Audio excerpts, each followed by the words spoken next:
Okay. Tignan mo sila kung paano nila sasagutin ang katanungan nito.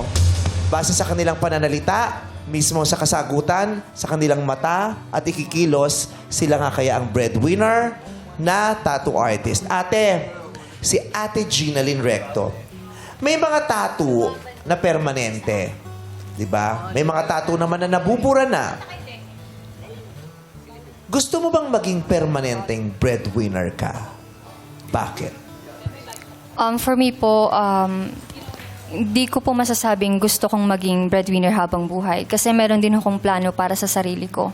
At hindi rin habang buhay, hindi rin natin kasi alam yung mangyayari sa mundo. Maaaring mawala tayo anytime. Kaya gusto ko na yung mga kapatid ko ay kumilos din sila para sa future din nila. Maraming salamat. Ngayon, breadwinner siya, pero hindi niya naman gugustuhin permanenteng maging breadwinner. Dapat kilos-kilos din daw. At saka yung din. ano niya, Vice, lumuluha-luha ng slide. Meron na The ba? eyes. Oo. Nabasa na yung mata niya ng luha. Okay. Dito tayo sa number 2, Rufa. Tignan mo kung paano niya sasagutin. May mga tattoo na permanente. May mga tattoo na nabubura. Gusto mo bang mawasak muli ang gloves mo sa susunod na magtattoo? Natawa siya. Wag! Maliit Natawa nga lang kasi, siya. large Binasag kasi. lang natin ang kanyang kaseryosohan.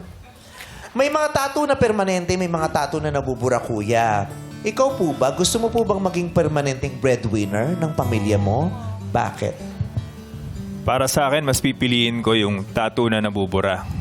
Kasi ayokong maging breadwinner hanggang sa tumanda ako. Pagtanda ako. Dahil simula pa lang nung bata ako, 3rd year high school, tumayo na ako na tatay sa pamilya ko. At ngayon may sarili na rin akong pamilya. Ako pa rin ang breadwinner. Nakakapagod. Pero dahil nandito na ako sa posisyon na to at responsibilidad,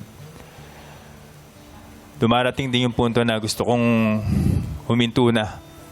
Pero hindi ko kaya. Hindi ko kaya makita yung mga umaasa sa akin na mahirapan sila. Kaya hanggat kaya ko, itataguyod ko sila. Pero nakakapagod talaga. Gusto ko rin magpahinga. Did you Ako, ang feel that? hirap. I know. At saka may luha din siya sa mata. Magtaka ka yung luha niya nasa alak-alakan. Tattoo yan, tattoo. 6 months. May luha daw sa Ang mata. hirap. Tattoo yan. Di, nakakatakot ko yung tenga. Tenga mo ba lumuluha din minsan? Hindi luha yun. Pero arnibal din. Di ba nakaka-touch yung kwento niya? Diba? Oo.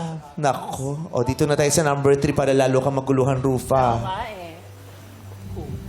Si Ate Shane. Ate Shane, di ba may mga tattoo permanente, may mga tattoo na nabubura na rin, nalilaser, di ba? Pero ikaw, gusto mo bang maging permanente kang breadwinner ng pamilya mo? Bakit? Para sa akin po, hanggat kaya ko po i-provide yung pangangailangan po ng pamilya ko, susubukan ko po. Kasi bilang ate po nila, obligasyon ko pa rin po sila hanggat kaya ko po. Kasi syempre yung magulang po namin, tumatanda rin po. Kumbaga, as ate po, kailangan ko rin po silang obligahin kahit may pamilya po ako. Yun po.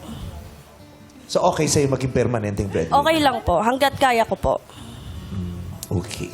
Maraming salamat. Number 3. Ang hirap. Kasi minsan din yung mga breadwinner matatag, ha? Yes.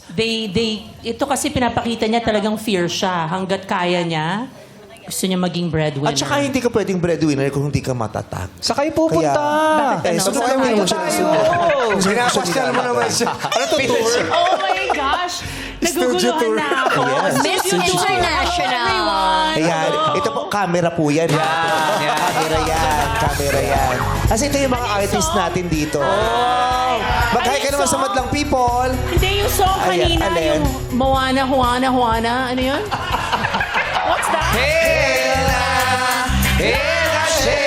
Anong buwana? Wala namang buwana doon sa kanta. Si Shena kasi yun. Shena pala! Moana. Kasi Buwana! Buwana! O ngayon,